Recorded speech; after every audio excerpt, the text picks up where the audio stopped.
Welcome back Shri, खुशामदीद। एक दफ़ा फिर आपकी सहेली आपके सामने हाजिर है और आपको जो अपने दिल की कहनी है वो एक लेटर पे लिखिए, एक यानी पेपर पे लिखिए और मुझे भेज दीजिए। और मैं ये चाहती हूँ कि आपके दिल की जो भी कहानी है, आपके दिल में जो कुछ भी है वो आप मुझे लिखकर भेजें ताकि आपसे बात हो सके और आपसे फिर मुलाकात हो सके। अच्छा, ये सिलसिला हम लोगों ने एक नया शुरू किया है। हम चाहते हैं कि वो लोग जो हमें अपने दिल की कहानी लिखकर भेजते हैं, हम उनकी मुलाकात ना सिर्फ ख़ुद करें बल्कि हमारे साथ साथ उनसे मुलाकात आपकी भी हो। अब कुछ ये 3 लेटर्स मेरे पास हैं। ये 3 लेटर्स हैं जो मुझे लिखकर भेजे खुर्रम शहजाद ने। आपको याद होगा चंद दिन पहले जब मैंने तमाम लेटर्स पढ़े थे तो इनका नाम भी पढ़ा था और इन्होंने मुझे 3 लेटर्स लिखे। और जब मैं ज़्यादा से ज़्यादा आपसे कहा करती थी कि ज़्यादा से ज़्यादा SMS करें ताकि हम आपको अपने शो पर बुलाएं, तो इन्होंने जब लेटर्स लिखे तो इसके अंदर लिखा हुआ है कि जी मैं ज़्यादा से ज़्यादा लेटर्स लिखूंगा ताकि आप मुझे अपने शो पर बुलाएं। And I think it was a very sweet gesture. ये लिखते हैं जी, मैं अरूज आसिफ, मैं खुर्रम शहजाद हूँ। ये मुझे थोड़े दिनों पहले मिलने के लिए भी आए थे डिज़ाइनर जो मैं आपके लिए इन्होंने कुछ डिज़ाइन भी किए थे कपड़े जो मेरे लिए लेकर आए थे। मुझे इन्होंने कहा कि जिस वक्त मैं यहाँ से होकर गया तो मुझे वापस जाने के बाद बहुत सी जगह से काम अभी मिला, मतलब वैसे ही, मतलब नॉट दैट कि मेरे रेफरेंस से, मगर इनको वैसे बहुत सा काम मिला जिसके लिए मैं आपका शुक्रगुजार हूँ। इनका कहना है कि ये बहुत फ़ैन है और इसके बाद इन्होंने एक छोटा सा गिला भी किया और गिला ये था कि आप अपनी सहेलियों को तो बुलाती हैं और मगर आप अपने छोटे भाई को नहीं बुला सकती। और इसके अलावा मतलब उनके कहने का मकसद ये था कि भाई यानी उनके घर वाले जो हैं, सहेलियाँ, क्योंकि इनकी अम्मी मेरी सहेली हैं, इनसे मेरी बात भी हुई थी थोड़े दिनों पहले। फिर इसके अलावा ये लिखते हैं कि आपके शो में आना चाहता हूँ, उम्मीद है कि आप मुझे ज़रूर बुलाएंगी। आपसे बात करके मुझे बहुत सी जगह पर जाने में आसानी हो जाएगी। चाहता हूँ आप इतनी अच्छी हैं कि मैं आपकी तरह पता नहीं इन्होंने कोई तारीफ़ की है जो कि मुझे समझ में नहीं आई। फिर इसके अलावा इन्होंने लिखा, मैं दोबारा से इन्होंने लेटर लिखा और इन्होंने कहा कि मेरे एक दोस्त ने मुझे कहा कि तुम टेलीविज़न के ऊपर कभी नहीं जा सकोगे क्योंकि जो टेलीविज़न के ऊपर बैठने वाले लोग होते हैं ये सिर्फ बातें करते हैं और आम लोगों को बुला के उनसे कोई बात नहीं करते। पर इनका ये कहना था कि पर मैं मेरा ये अज़्म है कि मैं जाकर दिखाऊंगा उन लोगों को। और एक दरख्वास्त है आपसे कि मैं खावर रियाज के ऑफ़िस गया था मगर मॉडलिंग के लिए, पर मेरी उनसे बात नहीं हो पाई थी और इन्हें दरख्वास्त की थी कि हम उनको अगर उनका नंबर दे सकें तो बहुत अच्छा होगा। इनका ये कहना है कि एक और तीसरे लेटर में इन्होंने ये बात लिखी थी कि मैं अकेला हूँ, मेरे साथ किसी बड़े का साथ नहीं है और मामा भी कहीं नहीं जाती, मेरे ख्वाब इतने हैं कि ख़त्म ही नहीं होते और मैं चाहता हूँ कि मेरा कोई साथ दे। हम लोगों की बात भी कोई नहीं सुनता। आप भी कहती हैं कि अगर इंसान कोशिश करे तो सब कुछ हासिल कर सकता है और इसी बात पे मैं बिलीव करता हूँ।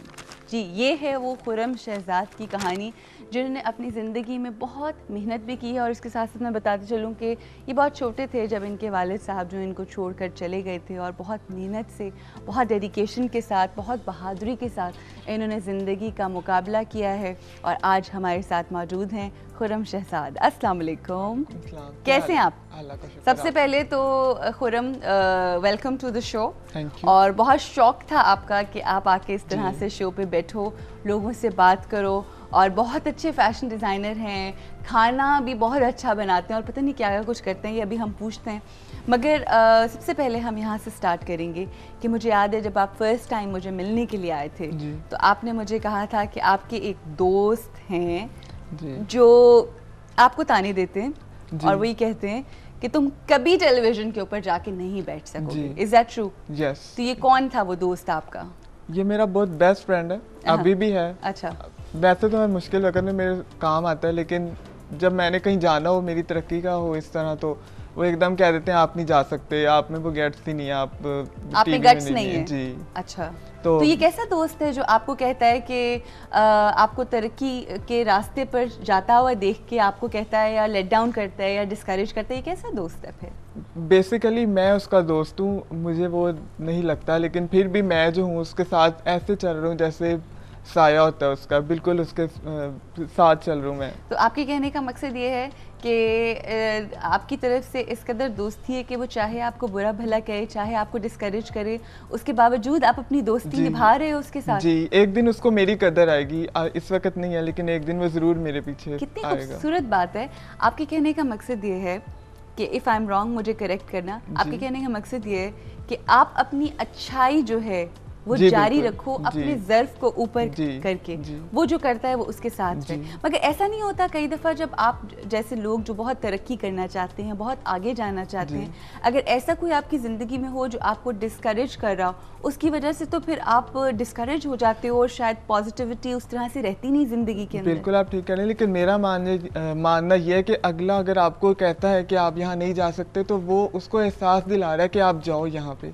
ये आपके ऊपर डिपेंड करता है कि आप इसको लेते कैसे। बिल्कुल, तो अब मेरा ये है कि मैं उसको यहाँ पे जाके दिखाऊं कि नहीं जी हम जा सकते हैं यहाँ पे। अच्छा, इनके हवाले से हम मजीद और बात करेंगे, और जो इन्होंने दिल में जो कोई बातें भी हैं। आज आप नॉर्मली लोग बड़ा मुझसे गिला करते हैं कि आप अपनी सहेलियों को बुला के उनके दिल की बात तो कर लेती हैं, मगर आप कभी सहेली जो है उनके घर वालों को नहीं बुलाती। तो आज घर वाला एक आया हुआ है जो कि मेरा छोटा भाई है, और अगर आपको अपने दिल की कोई बात कहनी है तो आप हमें लेटर लिख कर, SMS करके, कॉल करके लिख सकते हैं। और अगर आप चाहते हैं कि आपकी ज़िंदगी की कहानी और जो भी आपके दिल में है कहने के लिए वो आप मुझसे कहें और यहाँ पर आकर बैठ के कहें, तो आप हमें ज़रूर बताइए ताकि हम आने वाले प्रोग्राम में आपको भी यहाँ पर बुलाएं। यहाँ पे हम ब्रेक लेंगे, ब्रेक के बाद हम वापस आएंगे और खुर्रम से और बहुत सी बातें होंगी आफ्टर दिस ब्रेक।